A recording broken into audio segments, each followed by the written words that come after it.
Plus 49. Hello, everybody. My name is Sigrid Arteaga, and you're listening to Plus 49. We have a lot of information coming up for you, some special events, and of course, our interviews. Let's start with the newest of this week.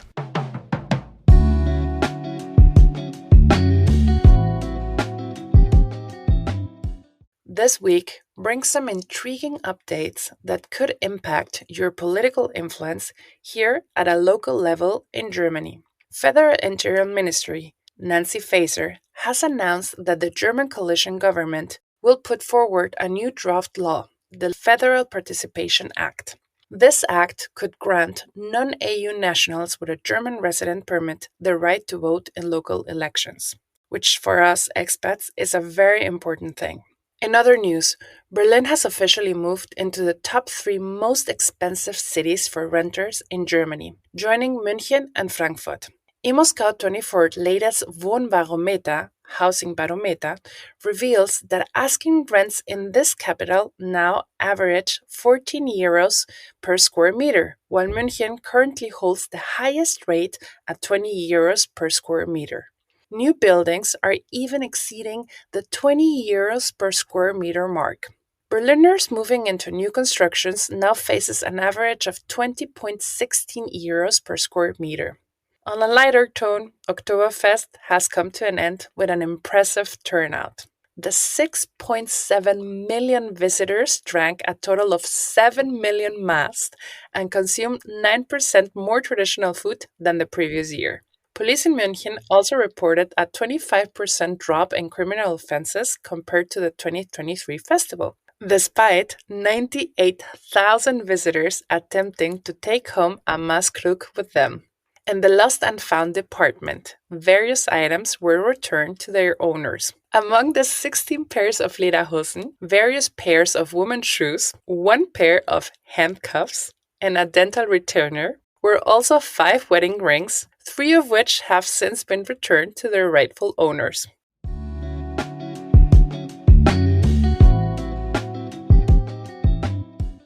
As the Berlin Fernsehturm celebrates its 55th anniversary this month, let's take a moment to reflect on the broader theme of German architecture and the cultural identity it embodies. And of course, as you know, Germany, and especially Berlin, it's always under construction. But let's start first with the Berlin Fernsehturm. It was completed in 1969, and it's not merely a remarkable engineering feat. It serves as a symbol of Germany's architectural evolution, resilience, and the complex narratives that shape its urban landscape. The Fernsehturm was constructed during a period marked by significant political and social change in Germany. Designed by architects Hermann Henselmann and Fritz Dieter, this iconic structure emerged from the aspirations of East Germany to project modernity and technological advancement. Its sleek design, characterized by the slender-shaped top with a spherical observation deck, reflects the principles of modernist architecture while also embodying the hopes and dreams of a nation navigating through very tumultuous times. Germany's architectural landscape is incredibly diverse, reflecting its rich history and regional variations. From medieval castles and Gothic cathedrals to Bauhaus designs and contemporary structures, each era has left a mark on the country's built environment. The contrast between East and West Berlin during the Cold War further highlights this diversity. While East Berlin embraces socialist realism with structures like the Fernsehturm, West Berlin showcased modernist designs such as the Philharmonie by Hans Scharoun. Moreover, architecture in Germany is deeply intertwined with national identity. Buildings often serve as a symbol of collective memory, reminders of triumphs and also tragedies. The Berlin Wall stands as a great example of this connection, as it was both a physical barrier but also a powerful symbol of division. The Fernsehturm itself also has evolved from a representation of East Germany to a unifying symbol for all Berliners after reunification. It stands tall against the backdrop of a city that has experienced profound transformation over decades. This building reminds us that architecture is more than just structures. It encapsulates stories of resilience, identity, and change. This also counts now 55 years of Fernsehturm. Not only marks it as an important chapter in Germany's architectural history, but also serves as a testament to the enduring spirits of its people.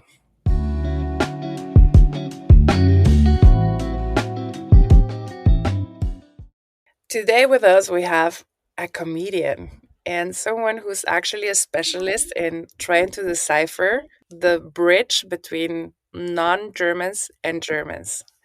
Chris Döring, or Chris D, is with us. He's German, but he's married to a Latin American. So he knows what it is to try to explain what Germans and Germany is to non Germans. Chris, welcome. Yeah, hi. Thank you. Thanks for inviting me. Yeah, it's good. Nice to be here. And yes, having Latina partner also means I do know what it's like to live in fear. So that's nice. What's to live in fear? Yes. Okay. Are we that scary? Are we Latins that scary? Sometimes the stereotype is that you get quite hot-blooded at times. It's not entirely untrue. Sometimes, but Sometimes. probably Germans also have a couple of stereotypes. And you talk about this. No. No, you do talk about this in your comedy. So tell us a little bit about your comedy. Well, I do stand-up comedy, so a lot of the stories end up being quite personal. So I used to do comedy in German in a form that's called Kabarett, which is sort of a different genre of comedy. Essentially, it's a bit more topical, political in nature most of the time. And I always liken it to different genres of music. So stand-up comedy is very authentic, very personal, but it has a different rhythm to it. It's very, it's like rock and roll. It's very cool. It's like bam, bam, bam, bam, bam, bam, bam, very quick, right? While a cabaret is a lot more like jazz. Dun, dun, dun, dun, dun. And when I moved abroad, I realized very quickly people hate jazz. Very And good for the jazz radio music station that we're actually in, but it's okay. But there are a lot of people who don't hate jazz. no, of course not. No, but let's be honest. It's not super mainstream. If we talk about mainstream, we talk about popular music, we talk about rock music or something like that. And they've just sort of realized very quickly that analogies to jazz music, also covered as very niche. Specifically, broad sort of stand-up comedy is booming globally. It's booming in Europe as well, and it's the one thing that when I moved to England and I started doing it, I fell in love with, and that's what I love doing now. So, meaning a lot of the stories I tell are very personal in nature. They're based on observations from my life or what I see around me. And being in an intercultural relationship obviously brings up quite a bit of that as well. Additionally, most of our audience here in Berlin is very international. So it's a lot of expats, some tourists. So that will also bring in a lot of these conversations about what is it like to be German, or more importantly, what is it like living as a non-German, as an expat here in Berlin, and kind of dealing with the German culture and the Germans. What it's like to be a German and the cultural shock is probably something we can identify. Your comedy, you have a couple of sets that's called Cultural Shock. How did this arrive? Is this specifically for, let's say, internationals that are having or are experiencing a cultural shock in Germany? Essentially, yes. I'm. This is a series of shows that we run. It's called Culture Shock Comedy Series, and it's themed around the idea that every month we celebrate a different region of the world and a different set of cultures. So every month it's around a different region or different sort of set of people. So, as an example, this month, because of it's October, it's early October, we had the German Reunion Day. So therefore, this is actually a German special. So we're bringing West German and East German comedians together and sort of introduce this concept of cultural variety and diversity within Germany to a lot of our expat audience. But as an example, sort of a lot of the shows that we've run were also Latin and Hispanic special. We have a Middle East special. We have a sort of a South Asian special, so a couple of different regions of the world. We have an Eastern European comedy special, sort of to kind of bring all the diversity and bring those people who live here in Berlin sort of a bit of an insight into give them sort of a feeling of nostalgia a little bit, or sort of recognition of, oh yeah, I remember this is sort of kind of what it was like growing up from the comics that we showcase on these shows, as well as for somebody who might be interested in this type of culture to get a bit of an insight through a humoristic outlet. Yeah. What is, on your perspective, one of the current topics of the cultural shock in Germany or in Berlin? I mean, Berlin. Besides the dating life, that it's not very good. But besides the dating life, there's probably a lot of cultural shocks there. I mean, finding someone wherever you are is always somewhat difficult, specifically when from a different culture. Like if you're immersed suddenly in a new environment, new culture, that typically, brings some shocks about.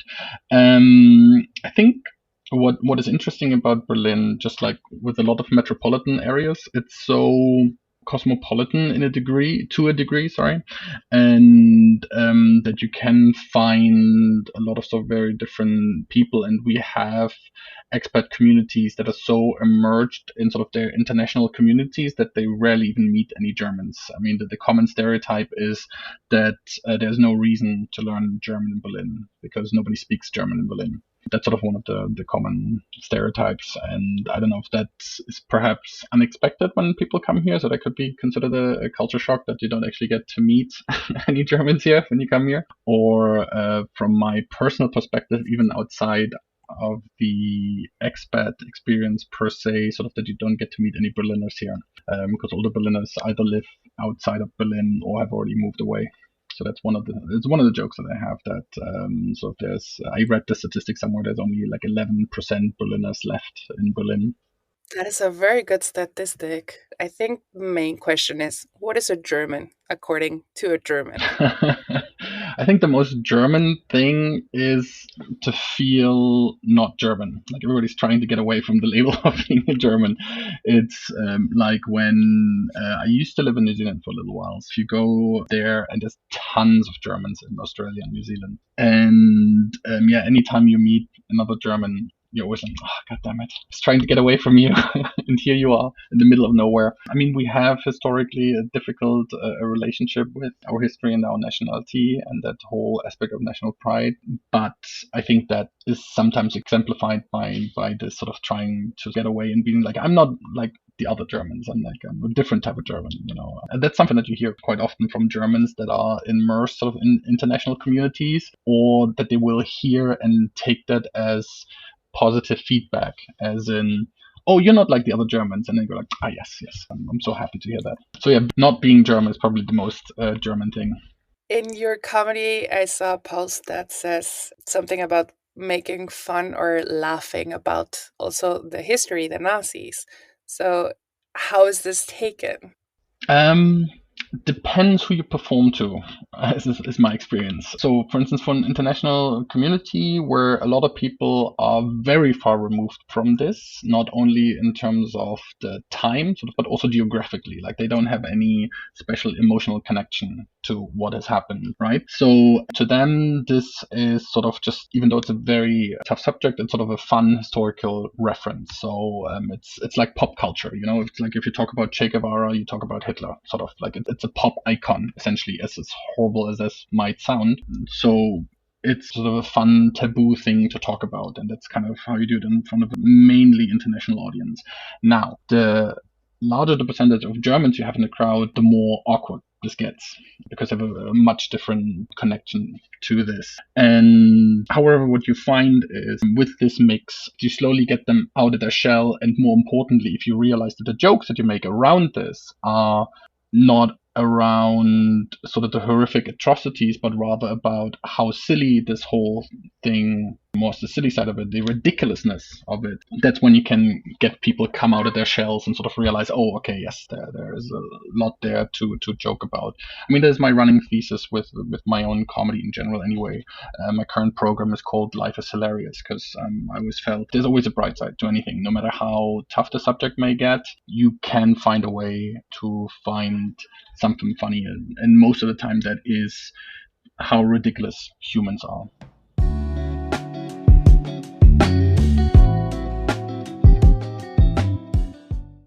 We we were talking a little bit about this feeling and how internationals we laugh a little bit more about Nazi jokes than the Germans can. And I'm just gonna say this because this is something that someone told me lately, that once she was in a meeting. This was an international girl who was in a meeting and was doing a checkup list, and he was like, oh, okay, so my name is FN and the name of my chief is CC, and then the next one, oh, Stefan Sanchez, okay, SS. And she wrote it there as part of the protocol because, I mean, that's her initials. And it got into the biggest discussion ever because she, as international, didn't know that putting SS together as just the first two letters of someone's name was going to be considered something bad. And I think this all faux pas that we do as internationals is mostly because we don't really understand how the guilt or the feelings towards a Nazi. And on the other side, we also do not understand really what is Germans. And as you said, Germans, the first German thing is to say, oh, we're not Germans or we're not that Germans.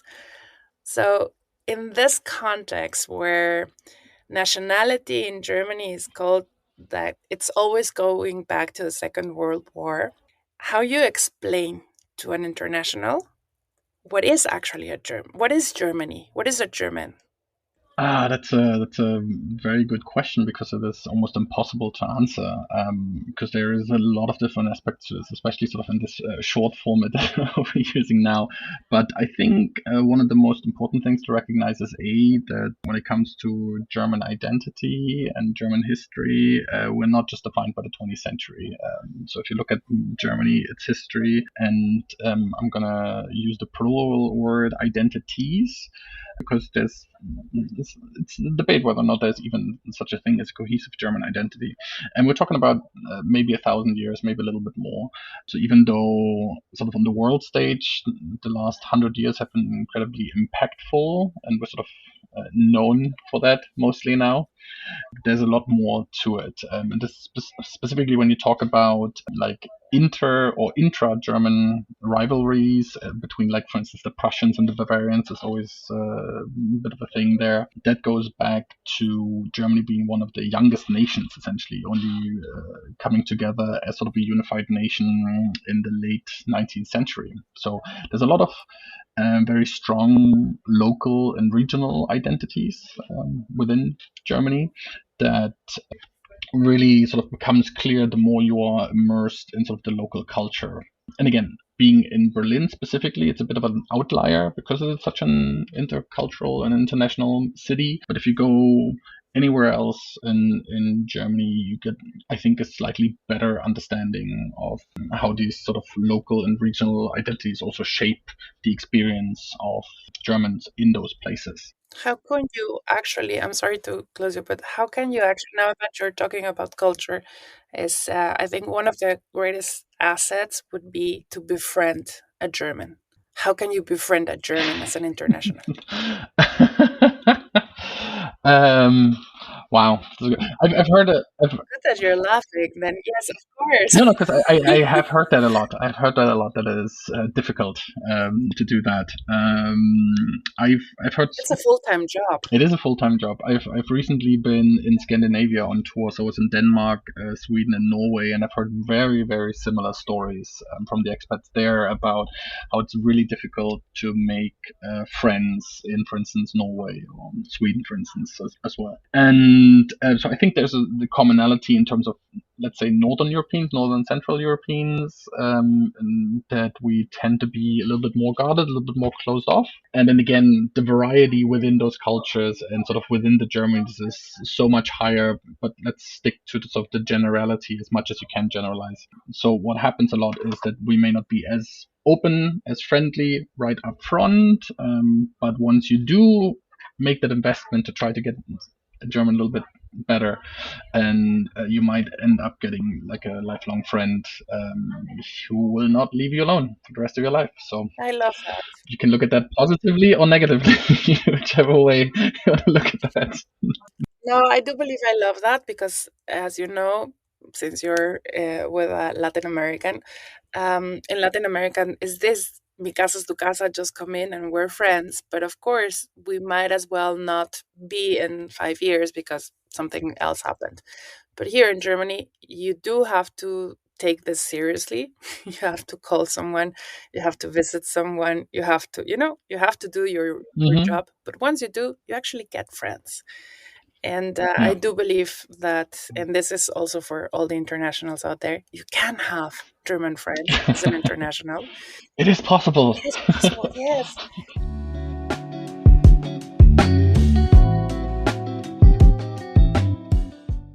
Chris, you have an international and intercultural relationship. So that's also possible. Oh, that is also possible. Yes, so I've heard. No, I think that is possible for sure. I mean, I'm trying to live it, so I better hope it's possible.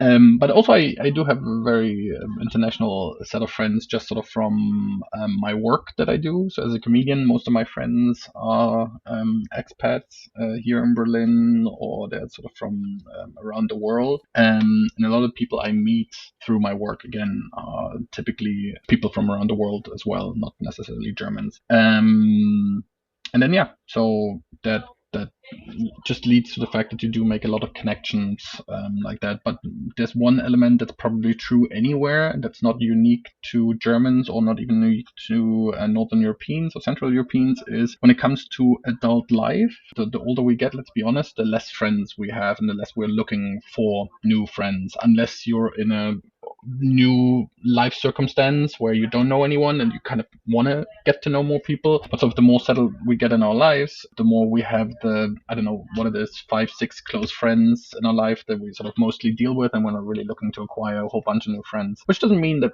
people are unfriendly, but they might not be as open sort of to looking to new connections as somebody else is who's just moved to a new place and is really trying to find new connections, find new people, which I guess is also a possible explanation for why then a lot of these international communities sort of stick within their own circles, because they're essentially in the same situation. I've just arrived in this new place. I'm looking to find new people, new connections, and here are a whole bunch of other people. If they're, for instance, going to something like a meetup or even at a comedy show, that's a good place to meet new people because a lot of international people come there. And then you find a lot of people who are in a similar situation that you are. And then you end up making these kinds of friends.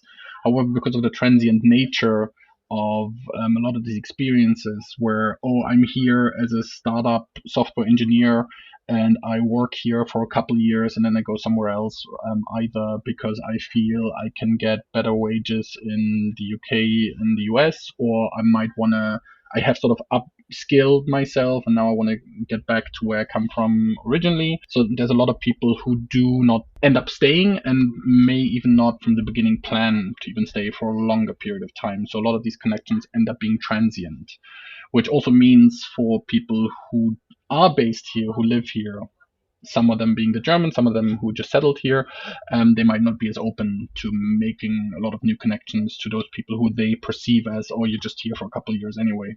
I heard that once I arrived here, and it was kind of interesting to feel that if you're not seriously to stay here, you're not taking this seriously, then you're probably not going to have that possibility to get German friends, so to say.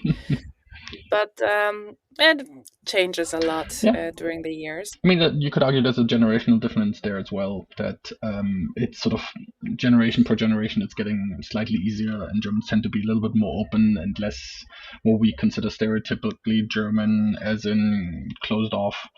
So you could argue, and then again, being in sort of a bigger multicultural city like Berlin, probably people tend to be a little bit more open anyway. So we should go to your comedy shows to make friends, to understand a little bit about Germans, to understand a little bit about what to say regarding the Second World War and how to avoid being seen weirdly, or just to have a laugh. Please tell us if we want to go and see you and laugh a little bit about life and, of course, the weirdness about it. Where can we find you? How can we see you? Give us all of your details. Okay, sure. So the one series that we've just mentioned is a monthly show that's every second Saturday of the month called Culture Shock Comedy Show. You can find that almost always at a bar called Z Bar in Berlin Mitte. That's a lot of fun, but we do run shows every night of the week. Most of the time we are with our brand called Laughing Spree Comedy on a boat by the East Side Gallery. That's called the Floating Lounge aboard the Ship Hotel. So there we are Sundays, Tuesdays, and Thursdays. And we have another show that we run, which is the Dark Comedy Special. So you will hear a lot more Nazi jokes there. That's typically on Fridays, which is at the Caracas Bar, which is between sort of Mitte and Tiergarten and Schöneberg. Those are the most common places there where we run shows. And you can find us online, either Laughing Spree, if you just Google that, or Propaganda Comedy, which is our other brand where we run most of the other shows. And that's propagandacomedy.eu. Perfect. We will definitely check that out. And first of all, thank you. Thanks so much for being here. No, thank you. Thanks so much for having me. I appreciate that. And I would love to have you again with us at the podcast from Plus 49. And hopefully next time we can talk a little bit about the dating life in Berlin. Sure. Since I know there are a lot of people interested in about that. I heard that Berlin is one of the biggest single cities in the whole world or something like that. I'm still trying to figure it out. So maybe you can tell us your perspective in another episode. Sure, absolutely. Would love to. Thank you, Chris, so much for being here with us today. And we hope to see you soon. Thank you so much for having me. Bye-bye. Plus 49. Ask a German. Hi there. Hi, I'm Chris. I'm a comedian based in Berlin, and I always wanted to ask the international community, because that question comes quite often, how you can make friends in Germany, or more importantly, how you can make German friends. So the question I had is, why do you want to have a German friend? Why is that important to you? Well, when moving to a new country, your first instinct might be to connect with those who share a similar experience with you. Something like other expats or fellow internationals. After all, these individuals understand the challenges of adapting to a new culture, navigating unfamiliar systems, and dealing with the emotional roller coaster that often accompanies such significant life change. In the early days of settling in, it can be comforting to bond over those shared stories of cultural shock, language barriers, and the excitement of exploring a new environment together. But however, as time goes on, you might begin to realize that if you truly want to immerse yourself in the new surroundings and gain a deeper understanding of the local culture, you need to step outside of this comfort zone. To really get to know your new home with all its traditions and quirks, and interacting with locals becomes essential. Who better to explain all the German Selbstverständlichkeiten than a German themselves? Locals processes insights into these customs, traditions, and social norms that are often nuanced and deeply rooted in history.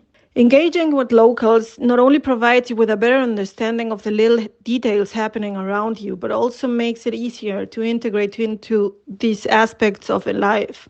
This integration is crucial for making your new environment feel like home. Moreover, speaking with locals can provide practical information that makes everyday life easier. From understanding public transportation systems to discovering where to find fresh products at local markets, these interactions are invaluable. Locals can offer tips on navigating bureaucratic processes, something that can be particularly frustrating for newcomers in Germany. They also can help to clarify aspects of life in Germany that might otherwise seem overwhelming. Of course, the native language of our country plays a significant role in this process as well. As we all know, German is not the easiest language to understand or learn. Its complex grammar and pronunciation can be really intimidating. However, engaging with locals is one of the best ways to improve your language skills. Conversations provide real-life practice opportunities that textbooks simply cannot replicate. It helps with both speaking and understanding German and makes you feel more comfortable with your own skills. So, while I think connecting with others who share similar experiences is an important part of adjusting to life in a new country, what truly helps you feel like angekommen, like you have really arrived in your new home, is engaging with the local community. It's through these connections that you gain insights into the heart of the culture and everything around it.